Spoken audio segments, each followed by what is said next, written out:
The rifle shot echoed through the dusty town of Redemption Creek, silencing the crowd gathered in the square as Eleanor Fairchild's trembling hands were bound behind her back.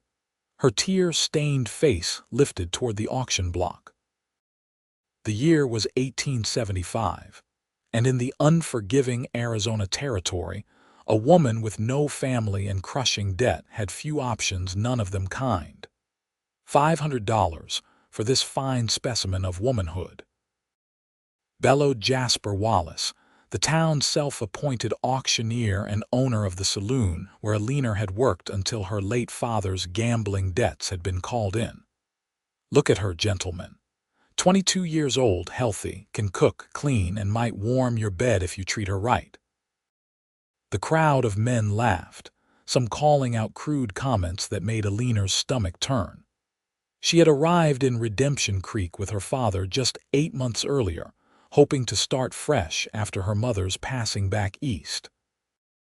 Instead, her father had drunk and gambled away what little they had before dying of consumption, leaving Eleanor to discover the promissory notes he'd signed using her as collateral.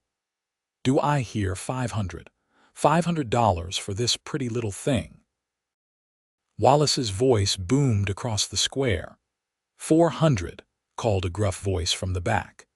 Eleanor recognized it as belonging to Henry Blackwood, the owner of the mining operation outside town. He was a cruel man in his 50s who worked his laborers to death and was known to have buried 2 wives already. 450, countered another voice, Silas Turner, who ran the brothel at the edge of town. Eleanor's heart sank further. From one form of servitude to another, each option worse than the last. 500, came a new voice, smooth and confident. The crowd parted, revealing a man Eleanor had never seen before. Tall and broad-shouldered, he wore a black Stetson pulled low over his eyes, but she could see a strong jaw covered in stubble and lips set in a determined line. A leather vest over a faded blue shirt, worn jeans, and dusty boots completed the image of a man who'd spent his life in the saddle. Well, if it isn't the infamous Ryker Reed, Wallace chuckled, addressing the stranger. Didn't know you were in the market for a woman, Reed. Thought you preferred the company of your cattle. The crowd laughed, but the man Ryker didn't flinch. His eyes, which Eleanor could now see were a startling shade of blue, remained fixed on her. 550, called Blackwood, his voice carrying a note of irritation. 600, Ryker countered immediately. 7, snapped Blackwood. Eleanor felt dizzy. This couldn't be happening, being bid upon like a horse at auction, her future determined by which man was willing to pay the most for her body and labor. 800, Ryker said calmly. $1,000, Blackwood shouted, his face reddening with anger or perhaps excitement at the challenge. A hush fell over the crowd. $1,000 was more money than most of them saw in a year. Eleanor closed her eyes, feeling her hope drain away. No one would outbid that amount, not for a woman with nothing to her name but the clothes on her back. Gentlemen, Wallace grinned, it seems we have quite the bidding war. Mr. Blackwood offers $1,000 for Miss Fairchild. Ryker Reed stepped forward then, his spurs jingling softly against the hard-packed dirt. He moved with the easy confidence of a man accustomed to commanding respect.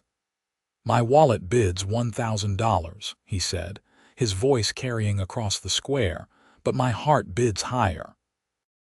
He reached into his vest and pulled out a folded document, holding it up for Wallace to see. I hold the deed to the Triple R Ranch, 3,000 acres of prime grazing land. I'm willing to sign over the northern section, about 500 acres, in exchange for the lady's freedom. Murmurs rippled through the crowd. Land was everything in the West more valuable than gold to many. This is ridiculous, Blackwood sputtered. You can't bid with sentiment, Reed. I'm not, Ryker replied coolly. I'm bidding with land worth far more than your $1,000. Wallace examined the deed, his eyebrows rising nearly to his hairline. "This appears to be legitimate, Mr. Reed. But why would you give up valuable land for a woman you don't even know?" Ryker's gaze shifted to Eleanor, and she felt something stir within her at the intensity she found there. "Because no person should be sold like cattle. The lady deserves her freedom, and I'm willing to pay for it." For the first time since the nightmare began, Eleanor felt a flicker of hope. This stranger, this cowboy, was offering his land not to own her, but to free her. "Well," Wallace said after a moment, clearly surprised by this turn of events, "do I hear any other bids?" Blackwood cursed under his breath but remained silent. No one else spoke. "Very well. Sold to Ryker Reed for 500 acres of land and apparently one cowboy's heart." Wallace banged his gavel against a barrel, making it official in the eyes of the rough frontier justice that prevailed in Redemption Creek. Ryker approached the auction block, his eyes never leaving Eleanor's. Up close, she could see lines at the corners of those blue eyes that spoke of long days under the sun. He untied her bonds himself, his calloused fingers gentle against her wrists. "Miss Fairchild," he said quietly, "I apologize for the spectacle. No one should endure what you just did." "Why?" she whispered, her voice trembling. "Why would you give up your land for a stranger?" A small smile touched his lips. "I have my reasons, but first let's get you away from here." He offered her his arm, and after a moment's hesitation she took it. Together they walked through the crowd, which parted silently before them. Eleanor could feel the stares, hear the whispers, but the solid presence of the man beside her kept her steps steady. Near the edge of the square stood a magnificent Palomino horse, its coat gleaming in the late afternoon sun. Ryker helped Eleanor mount before swinging up behind her. She stiffened at the proximity, but he maintained a respectful distance, reaching around her only to take the reins. "Ready?" he asked. She nodded, not trusting her voice. As they rode out of town, Eleanor's mind raced with questions. Who was this man? What did he really want from her? Had she merely traded one form of bondage for another? The Palomino's steady gait carried them away from Redemption Creek, dust billowing behind them as they rode toward the setting sun. Eleanor didn't look back. There was nothing left for her in that town but bitter memories and broken dreams. After nearly an hour of riding in silence, they crested a hill, and Eleanor gasped at what lay before them. A sprawling ranch spread out across the valley, with a sturdy two-story house, several outbuildings and corrals containing dozens of horses. In the distance, cattle dotted the landscape, grazing peacefully in the golden light of dusk. "Welcome to the Triple R," Ryker said, his deep voice close to her ear. "Triple R for Ryker Reed Ranch. Not very imaginative, I know." "It's beautiful," Eleanor breathed. After months of living in a tiny room above the saloon, the open space and quiet majesty of the ranch struck her deeply. They approached the main house, where a weathered man in his 60s emerged onto the porch, his bushy eyebrows rising at the sight of Eleanor. "Frank," Ryker called as he dismounted, then helped Eleanor down. "We have a guest." "So I see," the older man replied, his keen eyes taking in Eleanor's dusty dress and tired face. "I'll have Maggie prepare a room." "Miss Fairchild, this is Frank Hensley, my foreman and the closest thing to a father I've known since I was 12, Ryker explained. "Frank, this is Miss Eleanor Fairchild." "Madam," Frank nodded respectfully. "You look like you could use some supper and rest. Maggie's stew is just about ready." Eleanor managed a small smile. "Thank you, Mr. Hensley." Inside, the house was surprisingly comfortable. Simple but sturdy furniture, clean floors, and walls adorned with a few paintings gave it a homey feel. A plump, gray-haired woman bustled out from what must be the kitchen, wiping her hands on her apron. "Ryker Reed, You bring home the most interesting things, she said, her keen eyes taking in Eleanor's appearance. I'm Maggie Hensley, dear. Frank's wife and the one who keeps these men from living like complete savages. Eleanor Fairchild, she replied, warming to the woman's straightforward manner. I'm afraid I've imposed upon Mr. Reed's generosity. Nonsense, Maggie said firmly. Any friend of Ryker's is welcome here. She shot Ryker a look that clearly demanded an explanation later. Now, you come with me. A wash, some clean clothes, and food will set you right. Eleanor followed Maggie upstairs to a small but clean bedroom with a window overlooking the ranch. True to her word, Maggie produced a basin of warm water, a clean dress that was a bit large but serviceable, and left Eleanor to refresh herself. Alone for the first time in hours, Eleanor sank onto the edge of the bed and finally allowed the tears to fall. Relief, fear, confusion, and exhaustion washed over her in waves. She had been moments away from becoming property a slave in all but name, and now she was in the home of a stranger who had sacrificed valuable land to free her. It made no sense, and in Eleanor's experience, when something seemed too good to be true, it usually was. After washing and changing, she made her way back downstairs, guided by the savory aroma of stew. In the dining room, Ryker, Frank, and Maggie were already seated at a large oak table. "Feeling better, Miss Fairchild?" Ryker asked as he rose to pull out her chair. "Yes, thank you," she replied, though better barely scratched the surface of her tumultuous emotions. Maggie served generous portions of beef stew with fresh baked bread, and for a few minutes, the only sounds were those of appreciation for the meal. Eleanor hadn't realized how hungry she was until the first bite touched her lips.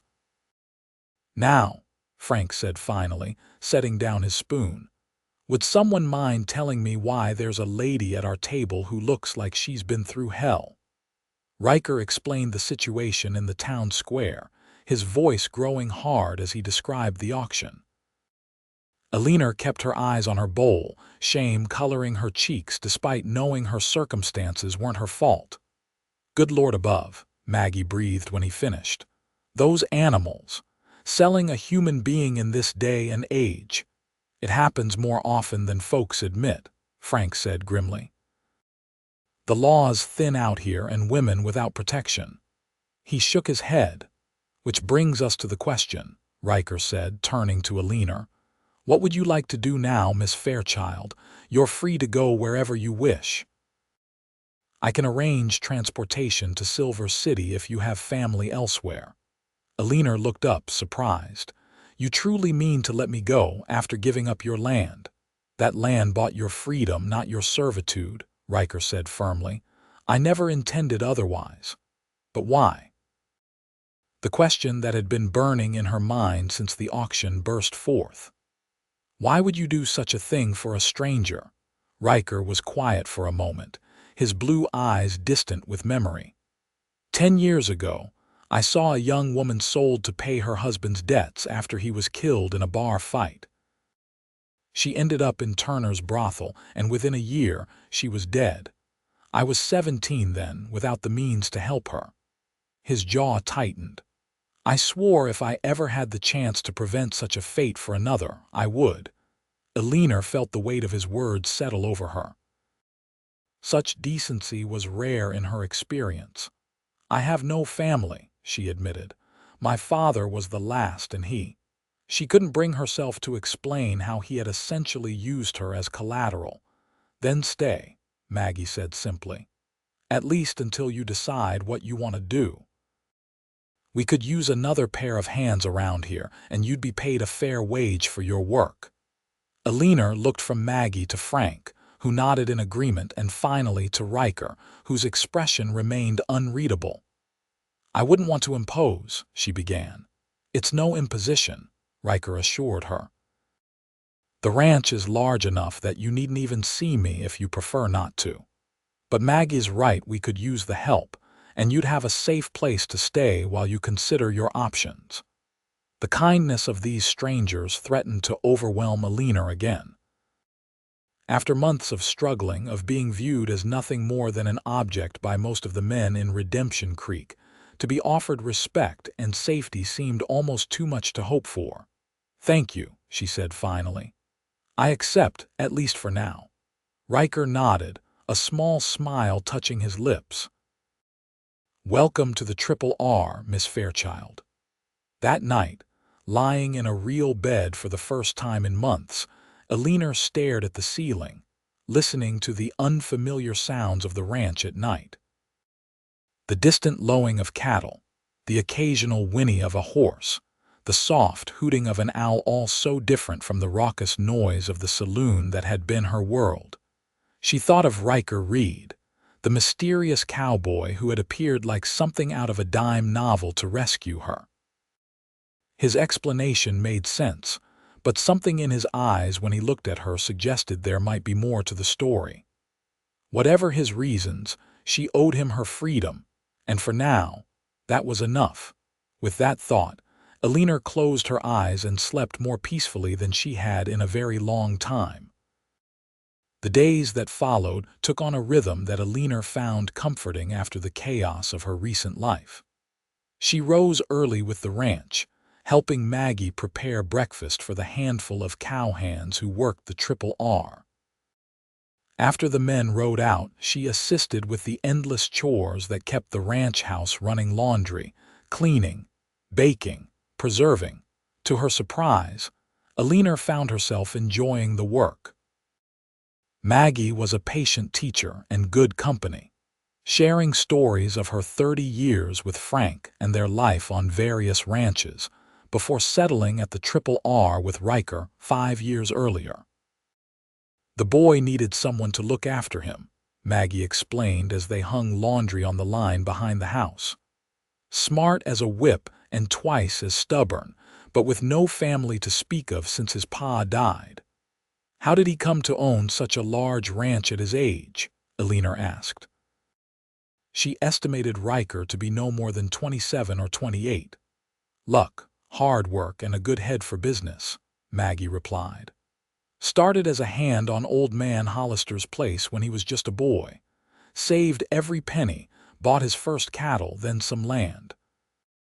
When Hollister died with no heirs, he left Ryker the core of what's now the Triple R. Said he was the son he never had." Eleanor glanced toward the distant pastures where she could just make out riders moving among the cattle.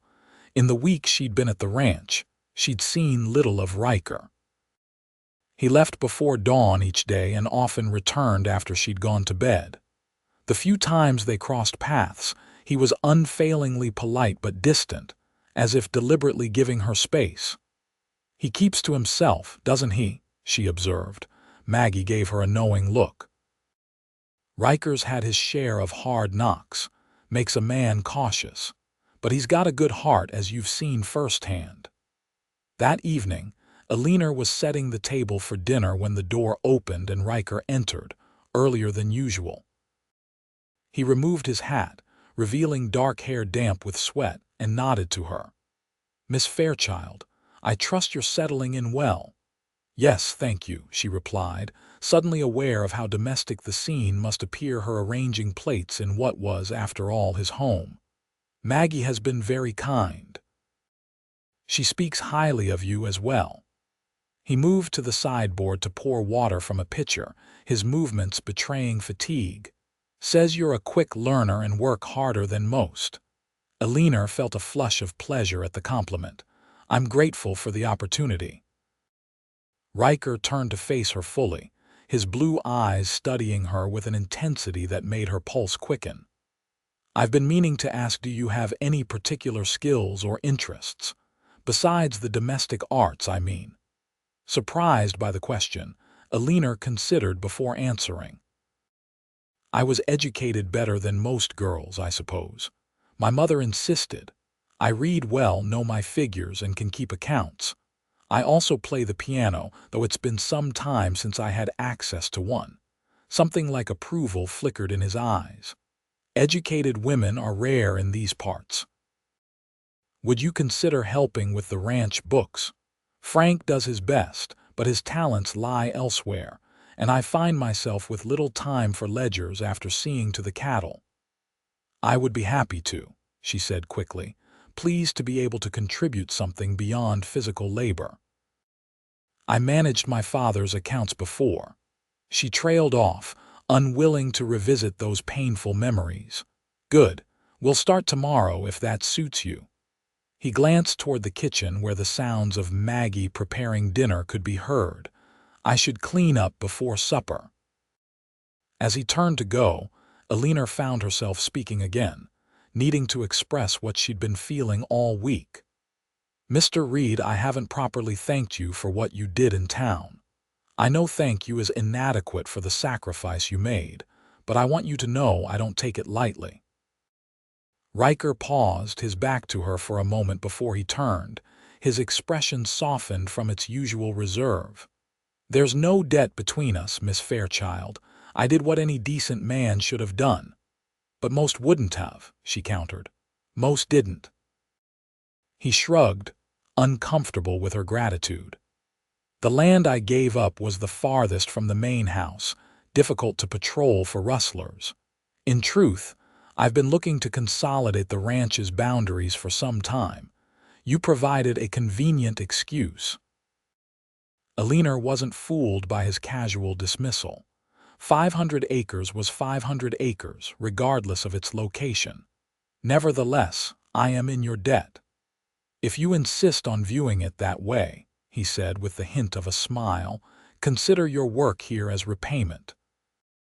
The ranch runs better with your help already. With that, he headed upstairs, leaving Eleanor to finish setting the table with a warm glow of satisfaction. For the first time in months, she felt useful, valued. It was a feeling she had nearly forgotten. The next afternoon found Eleanor in Ryker's study, a small room off the main living area filled with books far more than she would have expected on a cattle ranch. She ran her fingers along the spines, finding everything from practical manuals on animal husbandry to classic literature and poetry. My mother was a schoolteacher, Ryker said from the doorway, startling her. Reading was religion in our house. You have an impressive collection, she said, turning to face him. He'd evidently just come in from the range, his face wind-burned and dusty. It's one of the few things I brought with me when I left home. He crossed to a large desk by the window and opened a drawer, removing several ledgers. These are the ranch accounts. Frank's entries are there, but they need organizing. Feel free to set up any system that makes sense to you. Eleanor took the books, immediately noticing the haphazard nature of the record keeping. I'll see what I can do. I'll leave you to it then. He hesitated, then added, if you find anything concerning, bring it to my attention. We've had some unexplained losses over the past few months, cattle disappearing beyond the usual predator problems. Rustlers? Possibly. It's a common enough problem in these parts, he frowned. Unfortunately, the law is stretched thin, and ranchers mostly have to handle such matters themselves. She nodded, understanding the reality of frontier justice. I'll be thorough. Over the next several hours, Eleanor lost herself in the satisfaction of bringing order to chaos. The ranch's finances were actually in good shape, despite the disorganized bookkeeping. Ryker clearly ran a tight operation, with careful tracking of expenses against the income from cattle sales.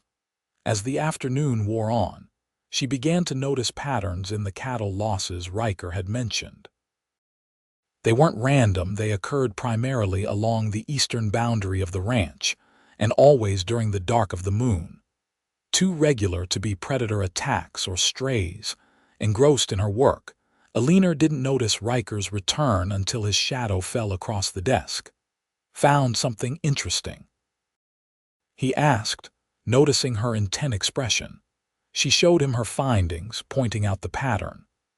If I were planning to steal cattle, I'd do exactly this, take a few at regular intervals rather than a large group all at once, and time it when there's little moonlight. Ryker's eyebrows rose as he studied her notes. You've got a sharp mind, Miss Fairchild. I've been so busy dealing with each loss that I hadn't seen the bigger picture. It suggests someone familiar with your operation, she added. Someone who knows when and where your men patrol. His expression hardened.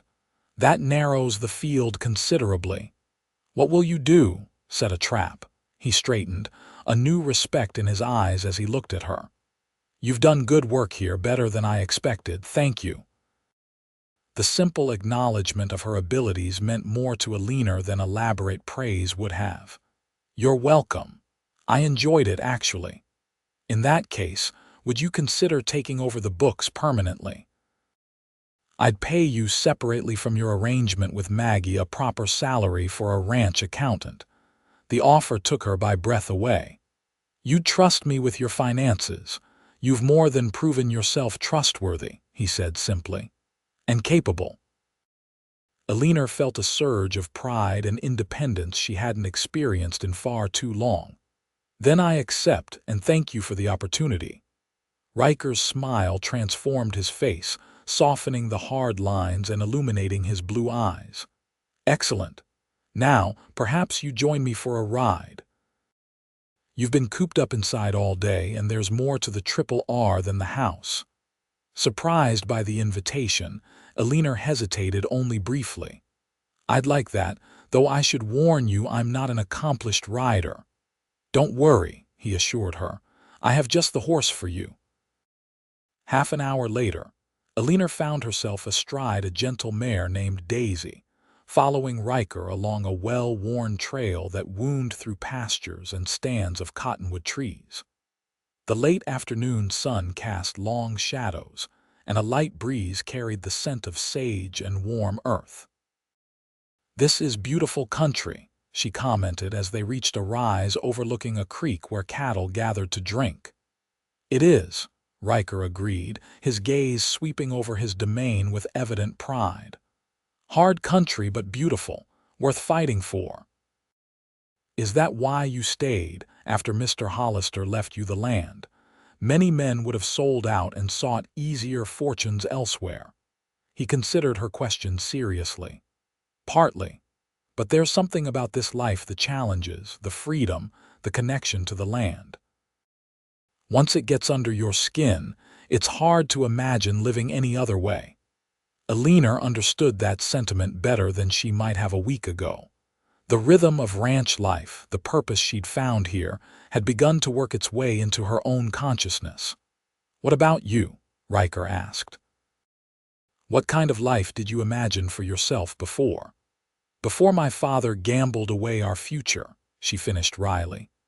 I had simple dreams, really. A home of my own, perhaps a small business, a millinery shop or a bakery, somewhere I could be independent, not marriage and family. Eleanor shrugged. Those two if the right situation presented itself. But I've seen too many women trapped in unhappy marriages because they had no other options. I wanted choices. Ryker nodded, understanding in his eyes. And now I'm building new dreams, she said honestly. Ones that seemed impossible a week ago. They rode in companionable silence for a while, crossing the creek and following its winding course through a grove of trees. The setting sun filtered through the leaves, casting dappled patterns on the ground. There's something ahead I'd like to show you, Ryker said, guiding his horse off the main trail onto a narrower path. It's my favorite spot on the ranch. The path climbed gradually, emerging from the trees onto a high bluff that offered a breathtaking view of the entire valley. The ranch buildings looked tiny from this height, and beyond them the land stretched to distant mountains painted purple by the sunset. Oh, Eleanor breathed, reining in beside him. It's magnificent. I come here to think, Ryker said, dismounting and helping her down from Daisy. To remember why all the hard work matters. Standing beside him at the edge of the bluff, Eleanor felt a sense of possibility opening before her like the vast landscape. The wind tugged at her hair, loosening strands from her practical bun, and she made no effort to tidy them. "Thank you for bringing me here," she said softly. "For all of it, my freedom, the job making me feel." She searched for the right word. Valuable. Ryker turned to her, the setting sun illuminating his face with golden light. For a moment, he seemed on the verge of saying something significant, but instead, he simply nodded. "We should head back. It gets dark quickly out here." As they rode back to the ranch in the gathering twilight, Eleanor found herself studying Ryker's straight back and broad shoulders from behind. The enigmatic cowboy was revealing himself in small ways through his books, his quiet competence, his evident care for the land and people under his protection. She was beginning to understand why he had done what he did in Redemption Creek, and the knowledge only increased her admiration. More troubling was the realization that her feelings toward her rescuer were evolving beyond simple gratitude. There was an attraction there, undeniable and growing stronger with each interaction. But Eleanor was practical enough to recognize the complications. She was, in essence, an employee in his household, dependent on his goodwill. Any romantic notions would be inappropriate and potentially disastrous. Better to focus on the opportunity she'd been given to rebuild her life, she decided as the lights of the ranch house came into view. Romance had no place in her carefully constructed new plans, if only her heart would listen to such sensible reasoning. As June turned to July, the heat shimmered over the Triple R like a living thing.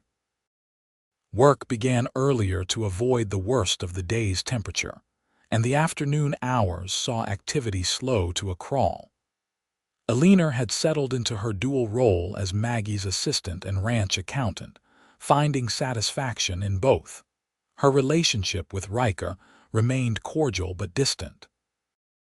After their ride to the bluff, he seemed to withdraw somewhat, spending more time in the far pastures and taking his meals at odd hours. Eleanor told herself it was for the best the less she saw of him.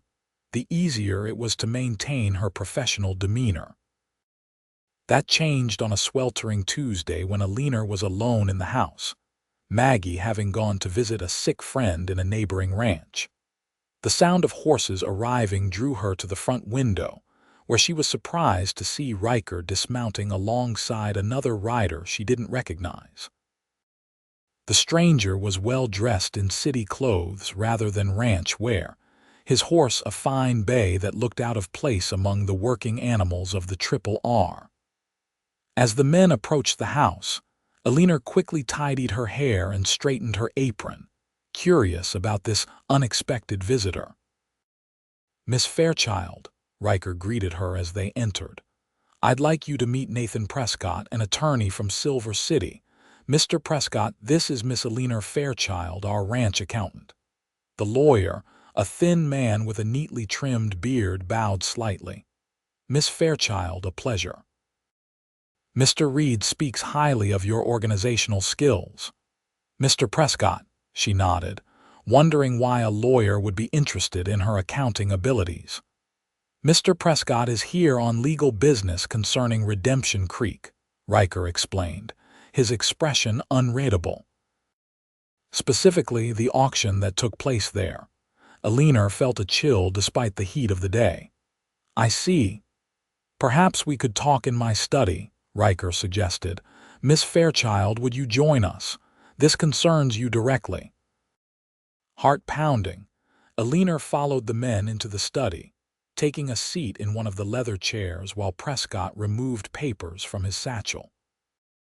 "As I was explaining to Mr. Reed on the way here," the lawyer began, "the practice of selling individuals to cover debts, while sadly not uncommon in remote areas, is entirely illegal under federal law.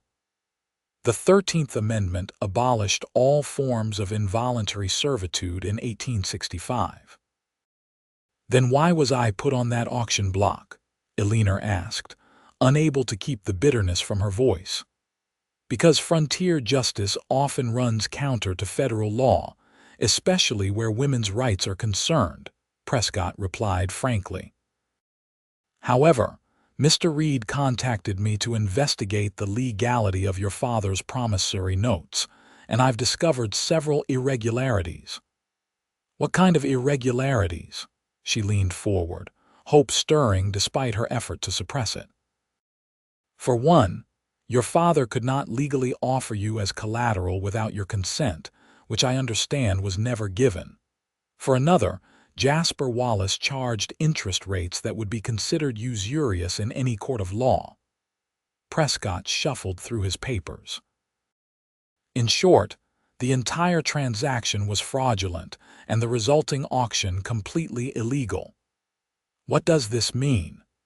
Eleanor looked from the lawyer to Ryker, who was watching her with an intensity that made her pulse quicken.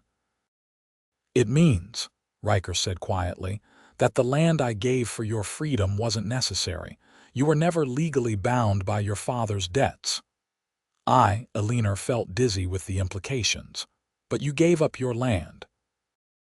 And I'm having Mr. Prescott draw up papers to reclaim it, Ryker finished, along with filing charges against Wallace and his associates for their actions. Will that work? She asked Prescott. The law seems to hold little sway in Redemption Creek. The territorial governor has taken a special interest in this case, the lawyer assured her. Partly due to Mr. Reed's influence, he's a respected rancher with connections, and partly because similar incidents have occurred elsewhere. They're looking to make an example of Redemption Creek. I see. Eleanor fell silent, processing this information. Her initial relief at learning she had never legally been merchandised was giving way to confusion about her position now. If Ryker reclaimed his land, what obligation did he have to continue employing her? Would he expect her to leave? As if reading her thoughts, Ryker spoke again. This changes nothing about our arrangement, Miss Fairchild. Your position here is secure for as long as you wish to keep it. She met his gaze, searching for the truth behind his words. Why did you do this? Investigate. Bring in a lawyer. You could have simply reclaimed your land without telling me. Because you deserve to know the truth, he said simply. And because those responsible should face consequences. Prescott cleared his throat. There is one more matter, Miss Fairchild. In the course of my investigation, I discovered that your father had another debt, a legitimate one which he paid shortly before his death. It seems he sold a family heirloom, a gold locket with a significant diamond. Eleanor's hand went instinctively to her throat where the locket had once rested. My mother's necklace. He told me it was stolen. It was sold to a jeweler in Silver City who still has it in his possession.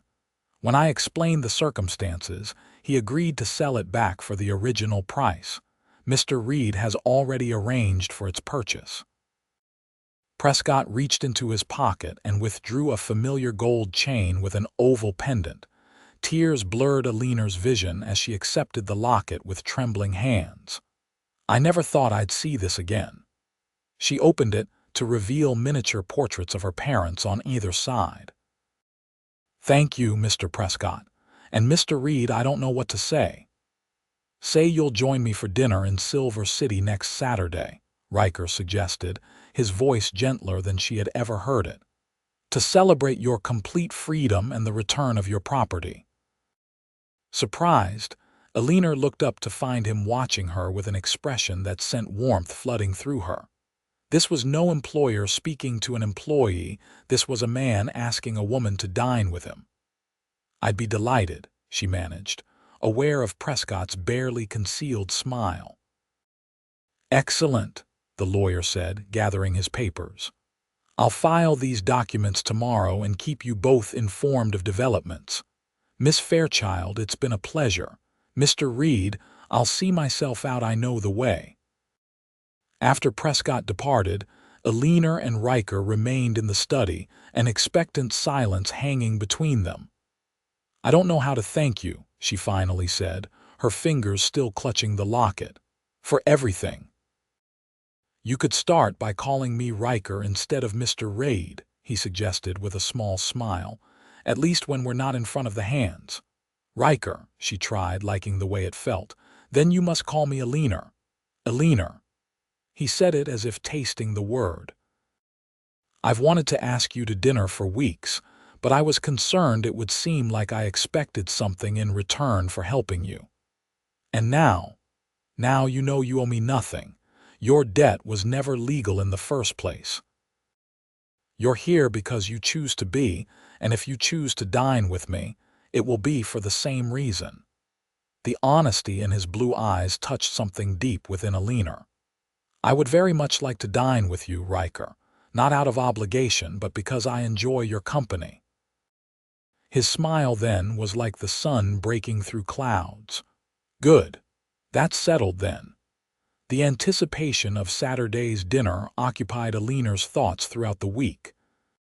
She found herself sneaking glances at Ryker during meals, noticing small details she had somehow missed before, the way one corner of his mouth lifted slightly higher than the other when he smiled, the small scar above his right eyebrow, the gentle way he spoke to Maggie despite his generally reserved demeanor. For his part, Ryker seemed more present around the house, finding reasons to check the books more frequently and lingering over coffee in the mornings. The tension that had characterized their earlier interactions had transformed into something warmer, charged with possibility. On Friday afternoon, a package arrived from Silver City addressed to Eleanor. Inside, she found a beautiful blue dress in the latest fashion, along with a note in Ryker's bold handwriting. "For tomorrow if you like it. If not, Maggie knows where to find alternatives." That man," Maggie chuckled when Eleanor showed her the gift. "Been planning this for weeks, asking me about your size and preferences. Never seen him so concerned about doing something right." "It's just dinner," Eleanor protested weakly, though her heart wasn't in the denial.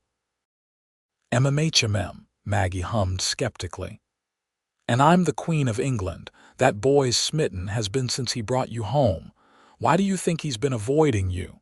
"He's been avoiding me because he's interested," Eleanor asked, bewildered by the logic. "Men," Maggie sighed as if that explained everything. "Especially the honorable ones. He didn't want you feeling obligated or pressured, wanted to make sure you had choices." Choices. The word Eleanor had used to describe what she wanted from life. Had Ryker been deliberately giving her space to find her footing, to ensure any relationship between them would be one of equals rather than rescuer and rescued? The thought warmed her more than the beautiful dress ever could. Saturday dawned clear and hot, the kind of July day that shimmered with heat by mid-morning. Eleanor spent the day in a state of nervous anticipation, finishing her chores early so she would have ample time to prepare for dinner. Maggie helped her with her hair, arranging it in a style more sophisticated than Eleanor could have managed alone. The blue dress fit perfectly, its modestly cut bodice and full skirt flattering without being ostentatious. "There," Maggie said, stepping back to admire her handiwork. "You'll turn every head in Silver City, though I suspect the only one you care about is already turned." Eleanor blushed, but didn't deny it. "Is it obvious, my feelings for him?" "Only to someone who's been watching you both dance around each other for weeks," Maggie assured her. "You deserve happiness, child, and so does he." When Eleanor descended the stairs, Ryker was waiting in the front room, dressed in a dark suit that transformed him from rugged rancher to polished gentleman. His eyes widened at the sight of her, and for a moment he seemed at a loss for words.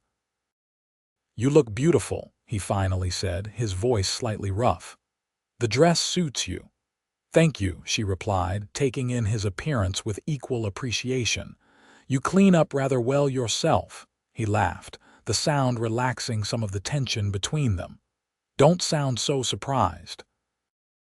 I do own clothing without trail dust embedded in it. The buggy ride to Silver City took just over an hour, during which they talked more freely than they ever had before. Ryker told her about growing up in Texas, losing his mother to fever when he was 10, and traveling west with his father in search of a fresh start. When his father died 2 years later, young Ryker had found work on Hollister's ranch, determined to make his own way in the world. Hollister was tough but fair, he recalled. Treated me like a son when he didn't have to, taught me everything I know about ranching and a good bit about life. He'd be proud of what you've built, Eleanor said sincerely. I hope so. Ryker glanced at her. What about your parents? You've spoken little of them. Eleanor told him about her childhood in Pennsylvania, her educated mother who had married for love despite her family's disapproval, her charming but unreliable father whose dreams were always bigger than his abilities. My mother loved him until the day she died, despite his flaws, she said. I think she saw something in him that others missed. And you? I loved him too, though I saw his weaknesses more clearly than she did. After she died, he fell apart. The drinking got worse, the gambling. She sighed. But he wasn't always that man. Once, he was full of stories and laughter. That's the father I try to remember. Ryker's hand covered hers on the seat between them, a gesture of understanding that required no words. Silver City proved to be larger and more developed than Redemption Creek, with proper streets, several substantial buildings, and an air of civilization that Eleanor had missed. Ryker took her to a restaurant in the Grand Hotel, where linen-covered tables and crystal glasses gleamed in the lamplight. This is lovely, Eleanor said as a waiter seated them at a table near the window. I haven't been anywhere so elegant since leaving the East. Silver City has aspirations, Ryker smiled, and the silver mines provide enough wealth to support them. It's changing quickly, railroads, telegraphs. The frontier is shrinking. Do you mind? The changes, I mean. He considered the question seriously, as he seemed to do with all her inquiries. Yes and no. There's something to be said for progress medicine, education, the rule of law, but I value the freedom of this life, the space to breathe. I'd hate to see that lost. Their conversation flowed easily through dinner, ranging from books they had both read to Ryker's plans for expanding the ranch's breeding program. Eleanor found herself laughing more than she had in months, drawn to his dry wit and thoughtful observations. I've enjoyed this evening more than I can say, she told him as they finished dessert. Thank you. I have something else to show you before we head back, he replied. If you're not too tired, intrigued, Eleanor agreed readily. After settling the bill, Ryker led her down the main street to a small building with a sign reading Silver City Mercantile and Land Office. It's closed, she observed, puzzled. The owner's a friend, Ryker said, producing a key. He's expecting us. Inside, the shop was dark except for a single lamp left burning on a counter. Ryker led her past shelves of goods to a back room, where a piano stood against the wall. Mr. Henderson's wife passed last winter, he explained. He can't bear to part with her piano, but he said you're welcome to play it whenever you like. Eleanor stared at the instrument, then at Ryker, deeply touched by his thoughtfulness. How did you remember I played? I remember everything you've told me, he said simply. She sat on the bench, running her fingers lightly over the keys. They responded beautifully, the piano recently tuned. After a moment's thought, she began to play a piece by Chopin, a nocturne her mother had taught her years ago. The music filled the small room, haunting and sweet. Eleanor lost herself in the familiar patterns, in the joy of creating something beautiful after so many months of hardship. When she finished, she looked up to find Ryker watching her with such open admiration that her breath caught. You play beautifully, he said softly. Music was my mother's passion. She insisted I learn even when money was tight. Eleanor let her hands rest on the keys. I've missed it. Henderson says you can come whenever you wish. I'll bring you to town or arrange for Frank to do so if I'm busy with the cattle. The thoughtfulness of the gesture moved her deeply. Why are you doing this? All of it, the locket, the dress, this evening. Ryker stepped closer, his blue eyes intent on hers. Because I want to see you happy, Eleanor. Because when you smile, it's like watching the sun rise over the ranch. Heart pounding, she rose from the piano bench.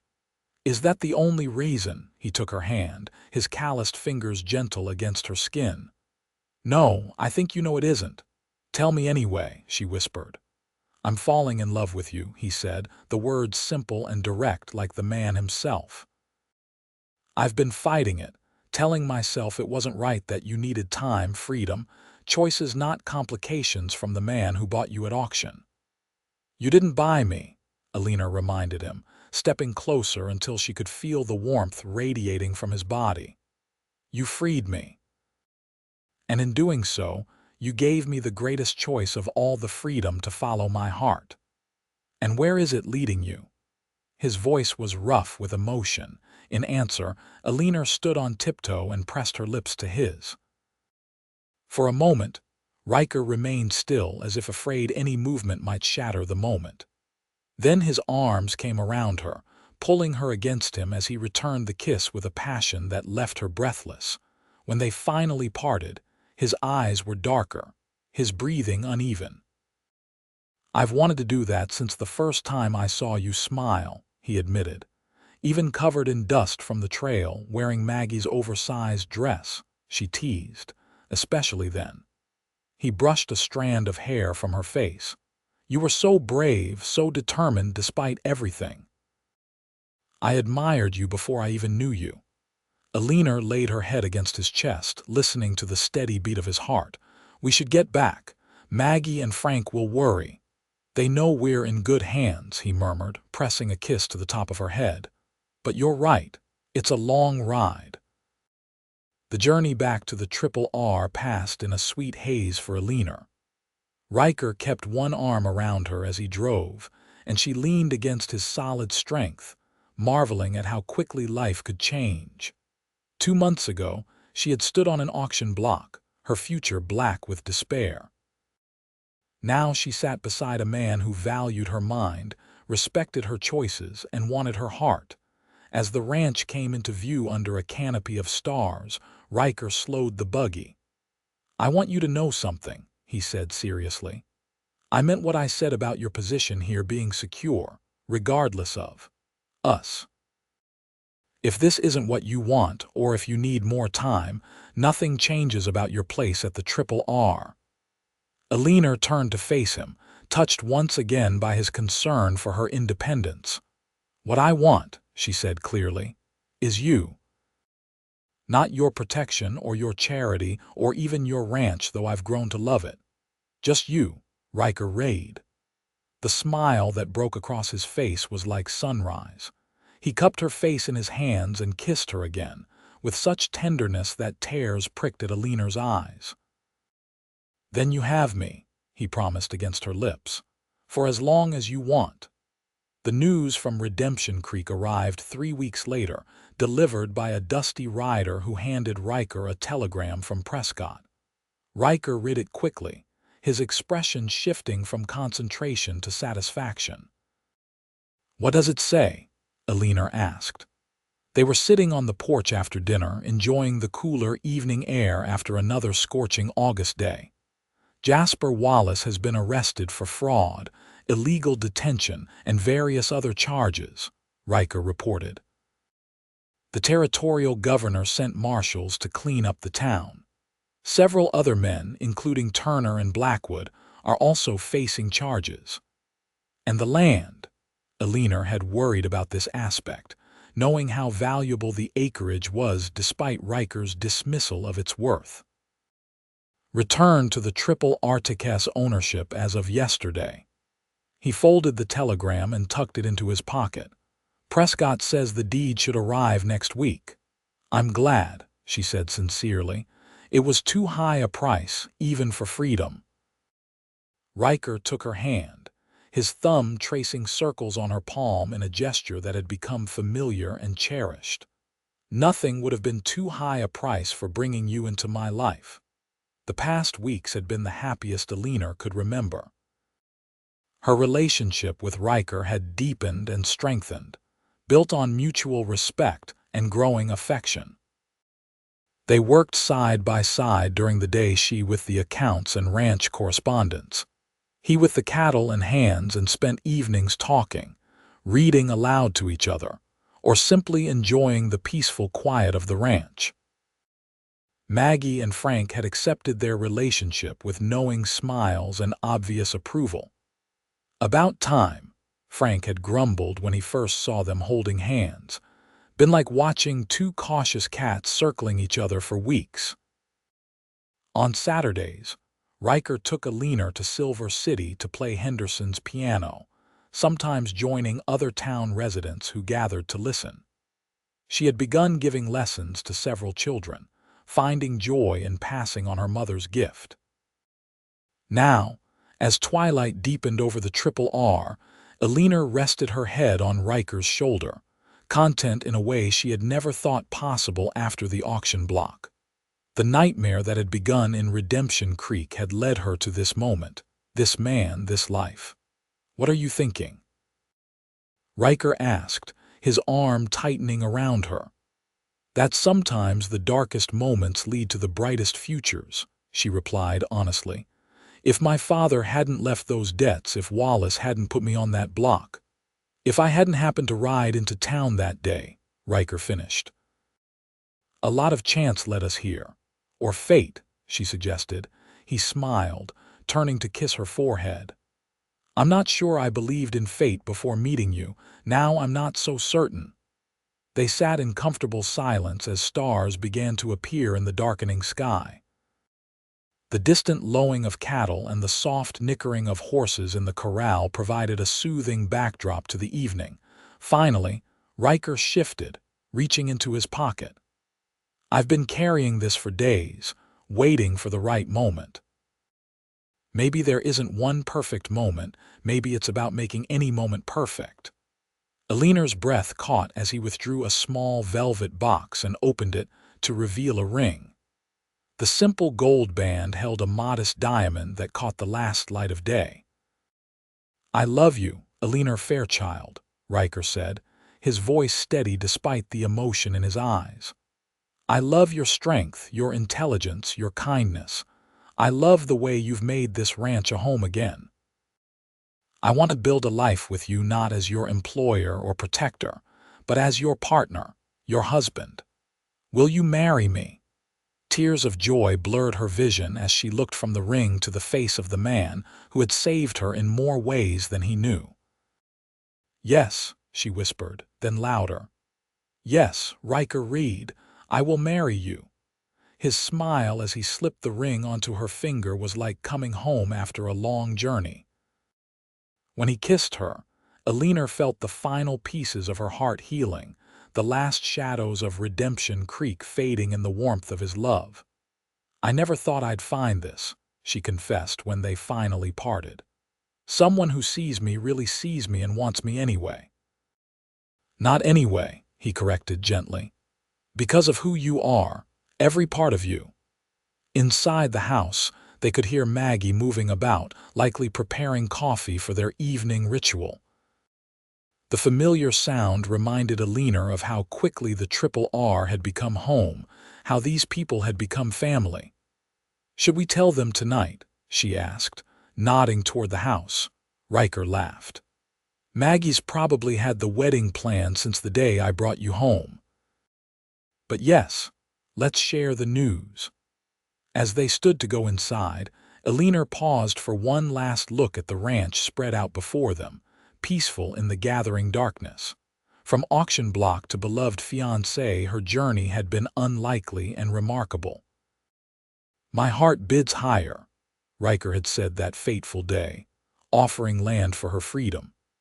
Now she understood he had been offering his heart all along, and she, once priced and valued like cattle, had found something beyond price, a love as vast as the western sky, as enduring as the land itself. Taking Ryker's hand, Eleanor stepped forward into her future, free at last in all the ways that mattered. The wedding took place in October, when the brutal summer heat had given way to the golden warmth of autumn. The Triple R was transformed for the occasion, with wildflowers and ribbons decorating the ranch house and yard. Guests came from neighboring ranches and Silver City, eager to witness the union of Ryker Reed and the woman who had captured the heart of the territory's most eligible bachelor. Eleanor wore a cream-colored gown ordered from Denver, with her mother's locket nestled at her throat. Maggie had woven flowers into her upswept hair and provided the traditional something borrowed, a delicate lace handkerchief that had been in her family for generations. The ceremony itself was performed by a traveling minister who made regular circuits through the scattered communities. Standing beneath an arch of autumn branches with Ryker's strong hands holding hers, Eleanor felt the last shadows of her past life fall away as she spoke her vows. "I take you, Ryker Reed, to be my lawfully wedded husband," she said clearly, her voice carrying across the assembled guests. "To have and to hold from this day forward, for better or worse, for richer or poorer, in sickness and in health, to love and to cherish, until death do us part." Ryker's blue eyes never left hers as he repeated the same vows, his deep voice steady and sure. When the minister pronounced them husband and wife, the kiss they shared was both a promise and a fulfillment, the beginning of a journey they would walk together. The celebration lasted well into the night, with music, dancing, and enough food to feed a small army, thanks to Maggie's preparations. Eleanor found herself passed from partner to partner as neighbors and friends claimed dances, but her eyes constantly sought out Ryker, finding him watching her with a look of wonder that made her heart skip. "Mrs. Reed," he murmured when he finally reclaimed her for another dance. "How does it sound?" "Wonderful," she replied honestly. "Though I think I'll keep using Fairchild for the accounting books. Wouldn't want to confuse the records." He laughed, the sound free and happy in a way she had rarely heard before their engagement. Practical as always. "It's one of the many reasons I love you." As the night deepened and guests began to depart, Ryker took Eleanor's hand and led her away from the lantern-lit yard toward a path she hadn't noticed before. It wound behind the main house and up a gentle slope to a small cabin nestled among the trees. "What's this?" she asked, curious. The cabin hadn't been there when she arrived at the Triple R. "Our home," he said simply, opening the door to reveal a cozy interior lit by a waiting fire. "I had the hands build it while you were busy with wedding preparations. I thought you might like a place that's just ours, at least to start." Eleanor stepped inside, taking in the details with growing delight.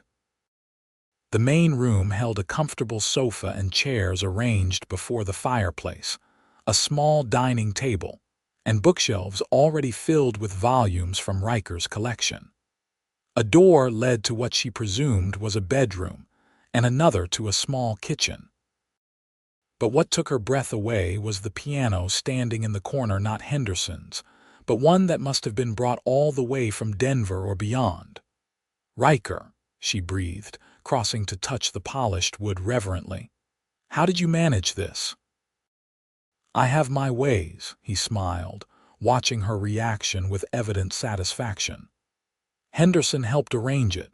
Do you like it?" In answer, Eleanor sat at the bench and began to play, a joyful piece that expressed what words could not. The music filled their new home, christening it with happiness and hope. When she finished, Ryker was beside her, his expression tender as he brushed a strand of hair from her face. "Welcome home, Mrs. Reed." That night, as they lay tangled together in the afterglow of their lovemaking, Eleanor traced the line of Ryker's jaw with gentle fingers. "I never thought I could be this happy," she confessed. After everything that happened in Redemption Creek, happiness seemed like something that happened to other people. "You deserve every joy," he said, catching her hand and pressing a kiss to her palm. "And I intend to spend my life making sure you have it." "We'll make each other happy," she corrected, settling more comfortably against his side. "That's what partnership means." The first year of marriage brought changes to the Triple R. Under Eleanor's management, the ranch's finances became more organized and profitable. She implemented a new bookkeeping system, negotiated better prices for their cattle, and even convinced Ryker to invest in improved breeding stock that would yield better returns in future years. For his part, Ryker expanded the ranch's operations, hiring additional hands and increasing the herd.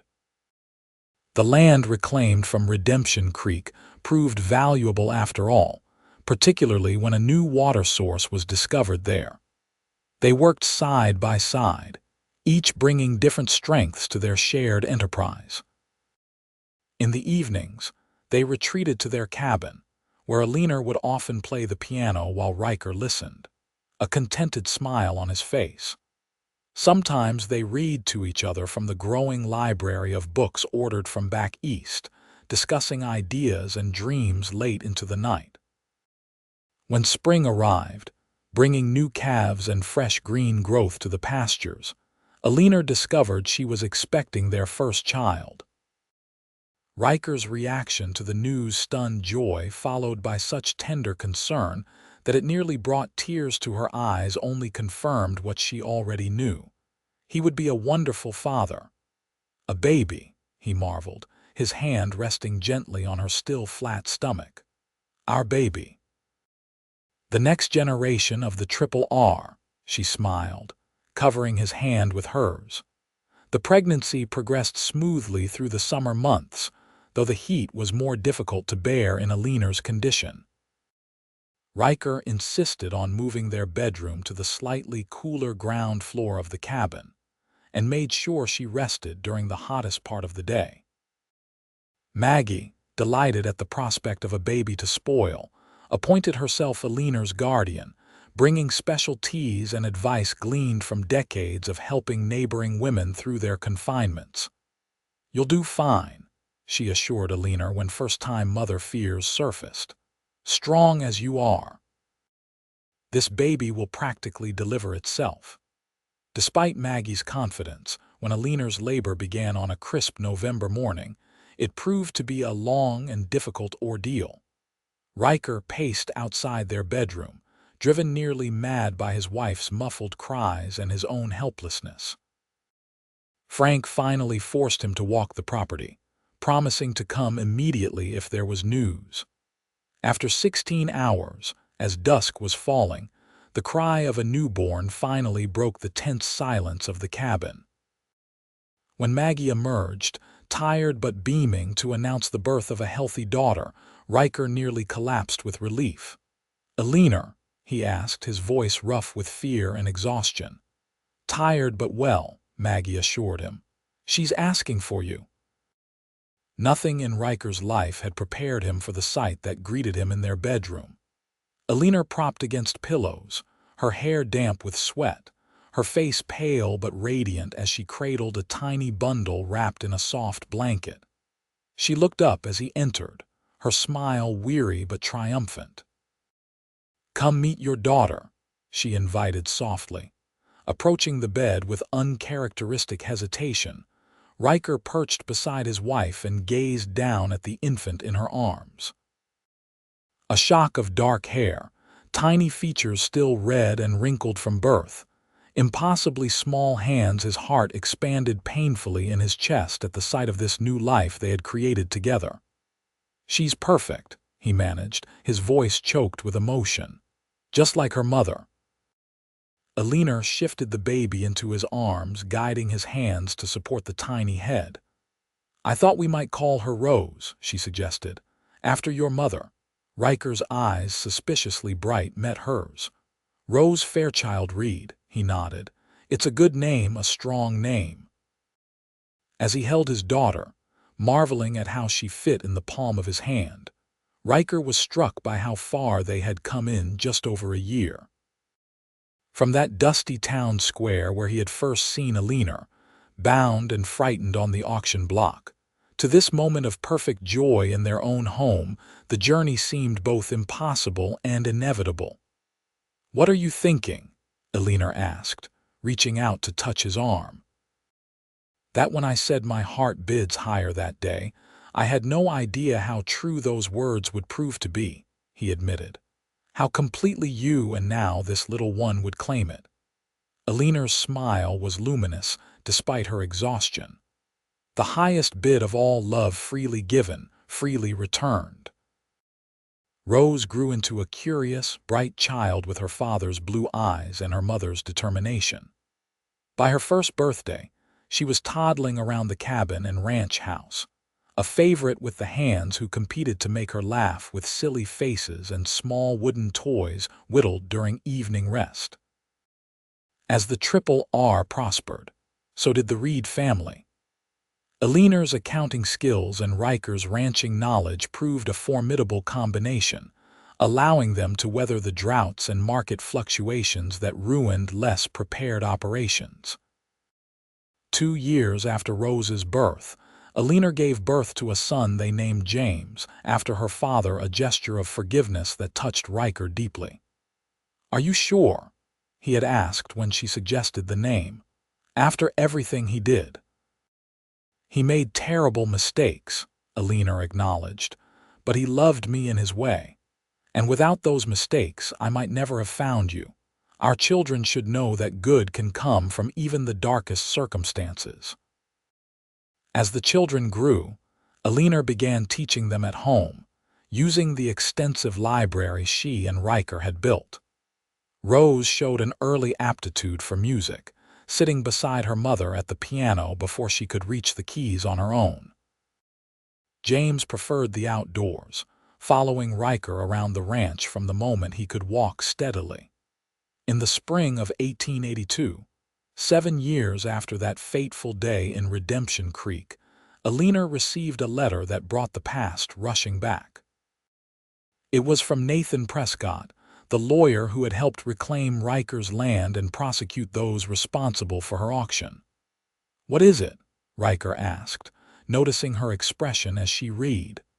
"Jasper Wallace died in territorial prison," she said, her voice steady. "Apparently he left a confession and an apology addressed to me." Ryker sat beside her on the porch swing, taking her hand. "How do you feel about that?" Eleanor considered the question honestly. "Relieved, I think. Not that he's dead, but that he recognized the wrong he did." "It helps lay that chapter to rest completely." Ryker nodded, understanding as always. "You've come a long way from that auction block." "We both have," she replied, leaning her head against his shoulder. "From rescuer and victim to partners and parents." "Speaking of which," he smiled, nodding toward the yard where 5-year-old Rose was teaching 3-year-old James to make daisy chains. "I think our daughter has inherited your organizational skills. Look at how she's directing that operation." Eleanor laughed, watching their children with a heart full to bursting. "Poor James doesn't stand a chance against her management." That night, after the children were asleep, Ryker and Eleanor sat on the porch of their cabin, watching stars appear in the clear western sky. 7 years of marriage had only deepened their connection, their knowledge of each other growing more complete with each passing season. "Do you ever regret it?" Eleanor asked suddenly. "Giving up that land for a woman you didn't even know?" Ryker looked at her, surprised by the question after so many years. "Never," he said firmly. "Even before I loved you, I knew it was the right thing to do, and once I did love you well, I would have given up the entire ranch if necessary." "I'm glad it wasn't," she smiled. "I've grown rather attached to this place." "As have I," he agreed, pulling her closer against the evening chill. "But home isn't about the land or even the buildings. It's about the people who share it." Eleanor nodded, understanding exactly what he meant. The Triple R was more than a successful cattle ranch. It was the legacy they were building together, a place where their children would grow up knowing they were cherished and valued. My heart bid higher, Ryker had declared on that desperate day in Redemption Creek. Neither of them could have imagined then just how high that bid would take them to a life filled with love, purpose, and the joy of creating something lasting together. As twilight deepened into full darkness, Eleanor leaned her head against her husband's strong shoulder, grateful beyond words for the turn of fate that had brought them together. From the auction block to this peaceful porch, her journey had been unexpected and sometimes difficult, but she wouldn't change a single step of the path that had led her home.